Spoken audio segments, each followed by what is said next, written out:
Meanwhile, the U.S. blockade on Iranian ports is holding strong, kinda, as the Navy fires upon and disables an Iranian oil tanker trying to break through. And while Tehran reviews the latest U.S. peace proposal, President Trump says a deal could be right around the corner.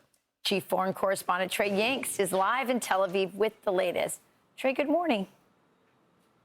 Yeah, hey guys, good morning. We are getting new details on the American proposal to end the war with Iran. The Wall Street Journal reports the new U.S. proposal includes Iran handing over all enriched material, a 20-year ban on enrichment, a declaration that Iran doesn't seek nuclear weapons, Iran dismantling key nuclear facilities, inspections if violations do occur, and a ban on underground nuclear work. Iran's foreign ministry says the regime is still examining the memorandum, but a response is expected in the hours or days ahead. President Trump spoke about the prospects of an agreement on Wednesday. We're in good shape. And now we're doing well. Now we have to get what we have to get. If we don't do that, we'll have to go a big step further. But with that being said, they want to make a deal. We've had very good talks over the last 24 hours, and it's very possible that we'll make a deal.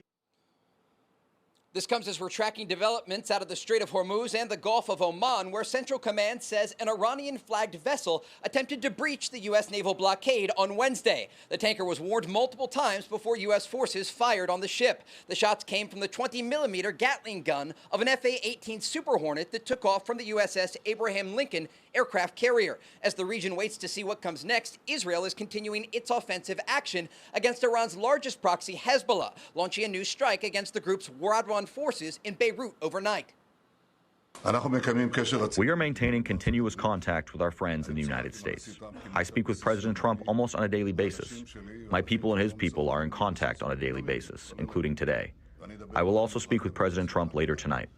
There is full coordination between us, and there are no surprises. I spoke earlier with a senior Israeli official who indicated the U.S. naval blockade against Iran is getting exponentially worse for the regime, and the domestic pressure is rising for the Iranian government. Guys? Hey, Trey, do you believe the Operation Freedom that was put in place on Monday was working or not working? And do you think that had a role in why the president pulled it off? Regional officials say Project Freedom was working, and it was one of the cards that President Trump is holding against the Iranian regime. And he continues to add cards, one official told me, when it comes to the pressure on this regime. One of those cards was Project Freedom, the other, the broader U.S. naval blockade, and also the president's patience when it comes to dealing with the Iranian regime. Iran thought they could wait out President Trump, and ultimately the president turned that playbook on them. And that is what we're seeing right now. And the reason it appears that the Iranians are returning to the negotiating table, and at least according to initial reports, making some key concessions that they were unwilling to make previously. So, Trey, what does the timeline look like here? Because we've seen Iran delay. And while they're showing an indication to come back to the negotiating table, Iranian state media is already downplaying this latest development. So the timeline here is looking at a matter of hours or possibly days for the Iranians to respond to this American proposal. A memorandum, we are told, that includes 14 separate points. And you heard some of those from the Wall Street Journal's reporting overnight. But it is a total block of Iran's nuclear ambitions. It would ensure that not only the enriched material is exported from Iran, but also that the country for at least 15 to 20 years couldn't enrich uranium within their country. Now, some of the details are still being discussed, and the Iranians are likely to respond to this U.S. proposal with details of their own. But the bottom line here is that the president is laying out a very specific path forward. There are two options for the Iranian regime. They can choose the pen or they can choose the sword. One would include them signing a good faith agreement that would lead into more detailed negotiations, and the other would be the Americans resuming their bombing campaign against the Islamic Republic. Trey, talk to me about the China piece of this, and how much did the timing of it was delayed, the visit with the president and China, but it's now, coming up really soon. How much did that timeline have to do with this? And how much has this situation between Iran, the United States, and the Straits of Hormuz impacted China economically?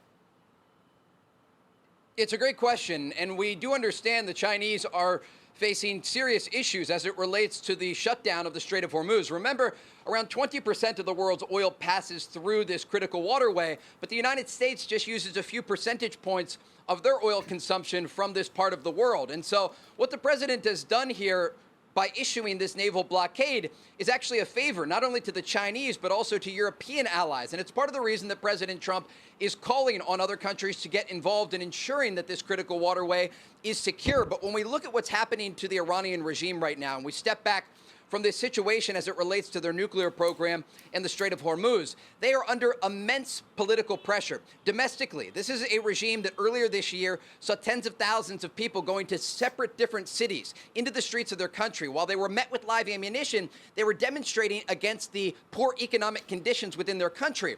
The U.S. naval blockade has made this problem worse, understanding that the Iranians rely on their oil exports to support their domestic programs. And so this is a situation where the president has leverage and control, and heading into this trip to China next week, it is certainly going to be a major topic of conversation with the Chinese counterparts the president meets with. Wow, great job, Trey. Thanks so much. Thanks, Trey. Thanks, Trey. Be sure to like and subscribe for all the Fox News latest on YouTube and catch full shows streaming now on Fox One.